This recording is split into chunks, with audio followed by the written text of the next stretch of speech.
Aujourd'hui, j'aimerais vous parler d'un sujet dont on parle finalement assez peu dans les médias, alors qu'il pourrait pourtant changer profondément notre conception de la justice. Ce sujet, c'est la réforme portée par le ministre de la Justice Gérald Darmanin, et notamment l'idée d'étendre une forme de plaidé coupable à certains crimes. Présentée comme une mesure de simplification et d'efficacité, cette réforme est censée permettre de désengorger les tribunaux et de raccourcir les délais de traitement des affaires. Sur le papier, cela paraît presque logique. Après tout, qui pourrait être contre une justice plus rapide ? Qui pourrait être contre des victimes qui attendraient moins longtemps avant d'obtenir une décision ? Mais parfois, derrière les mots rassurants, derrière les promesses d'efficacité, se cachent des réalités beaucoup plus inquiétantes. Et c'est précisément ce que dénoncent aujourd'hui de nombreuses associations, des magistrats, des avocats, mais aussi l'actrice Muriel Robin. Une Muriel Robin qui, lors de la cérémonie des Molières, a prononcé une phrase qui mérite que l'on s'y arrête. Un viol, ça ne se négocie pas, ça se juge. Une phrase simple, une phrase courte, mais une phrase qui résume à elle seule tout le problème. Parce qu'au fond, de quoi parle-t-on ? On nous explique que certains accusés pourraient reconnaître les faits qui leur sont reprochés et accepter en échange une peine proposée sans passer par un procès criminel classique. L'objectif affiché est clair, gagner du temps. Faire tourner la machine judiciaire plus vite, réduire les délais, traiter davantage de dossiers. Mais lorsqu'il s'agit de violences sexuelles, de viols, d'inceste ou d'agressions sexuelles graves, la question qui se pose est tout autre. La justice est-elle simplement là pour produire des condamnations ou est-elle aussi là pour reconnaître publiquement la souffrance des victimes ? Car un procès, ce n'est pas qu'un verdict, ce n'est pas seulement une peine inscrite sur un document administratif.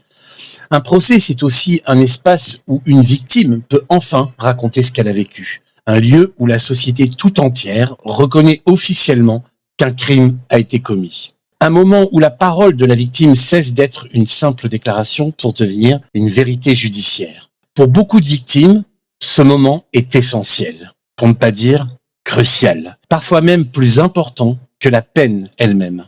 Parce qu'après des années de silence, de honte, de peur ou de culpabilité, elles ont enfin le sentiment d'être entendues, d'être reconnues, d'exister.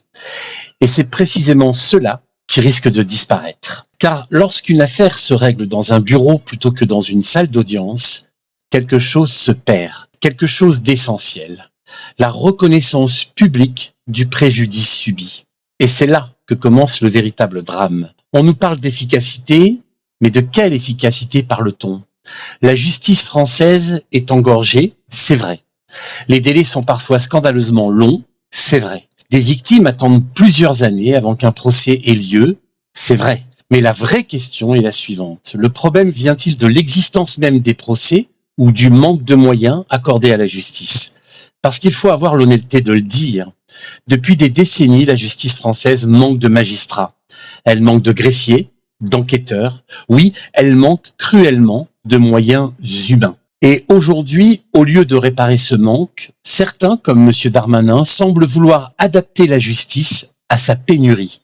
Comme si l'on disait, puisque l'hôpital manque de médecins, eh bien, supprimons les consultations. Personne n'accepterait cela pour la santé, alors pourquoi l'accepterait-on pour la justice ? D'autant que le message envoyé à la société est extrêmement dangereux. Depuis le mouvement MeToo, les victimes de violences sexuelles ont commencé à être davantage entendues. La parole s'est libérée, les mentalités ont évolué. On a expliqué à juste titre que ces crimes devaient être pris plus au sérieux, que les victimes avaient droit à davantage de considération, à davantage d'écoute, davantage de justice. Et aujourd'hui, quel signal leur envoie-t-on ? Que ces affaires doivent être traitées plus vite, plus rapidement, plus efficacement, soi-disant, comme s'il s'agissait avant tout d'un problème de flux administratif. Or, un viol n'est pas un dossier en retard. Un viol n'est pas une statistique. Un viol n'est pas un problème de gestion. C'est un traumatisme, parfois pour toute une vie. Et lorsque la justice donne le sentiment de vouloir accélérer le traitement de ces affaires plutôt que leur accorder toute l'attention qu'elles méritent, le risque est immense. Celui de voir les victimes perdre confiance, celui de leur donner le sentiment que leur souffrance dérange, qu'il vaudrait mieux négocier tout cela sans elles, dans le bureau du juge. Qu'elle coûte du temps et de l'argent à la justice, qu'elle ralentisse la machine. Et si les victimes cessent de croire en la justice, alors c'est toute la société qui perd quelque chose. Parce que la justice ne sert pas uniquement à punir, elle sert aussi à affirmer des valeurs, à dire collectivement ce qui est acceptable et ce qui ne l'est pas, à rappeler qu'il existe des actes si graves qu'ils doivent être jugés publiquement au nom de tous. C'est pourquoi la phrase de Muriel Robin résonne avec autant de force. Un viol, ça ne se négocie pas, ça se juge. Parce qu'au fond, derrière cette réforme, une question nous est posée. Voulons-nous une justice plus rapide ou voulons-nous une justice plus juste? Les deux ne sont pas incompatibles, mais lorsqu'on commence à sacrifier le juste au profit du rapide, alors ce n'est plus seulement la justice qui est en danger, c'est la confiance même que les citoyens placent en elle, et il devient nécessaire de s'interroger avec la plus grande vigilance. Oui, les tribunaux sont saturés. Oui, les victimes attendent trop longtemps. Oui, notre système judiciaire a besoin d'être réformé. Et la solution ne peut pas être de réduire la place accordée aux victimes. La solution ne peut pas être de transformer les crimes les plus graves en procédures simplifiées. La solution ne peut pas être de considérer qu'un viol mérite moins de justice parce que la justice manque de temps. Parce qu'une société qui cherche à juger les viols plus vite plutôt qu'à mieux les juger prend le risque de perdre quelque chose de fondamental, son humanité.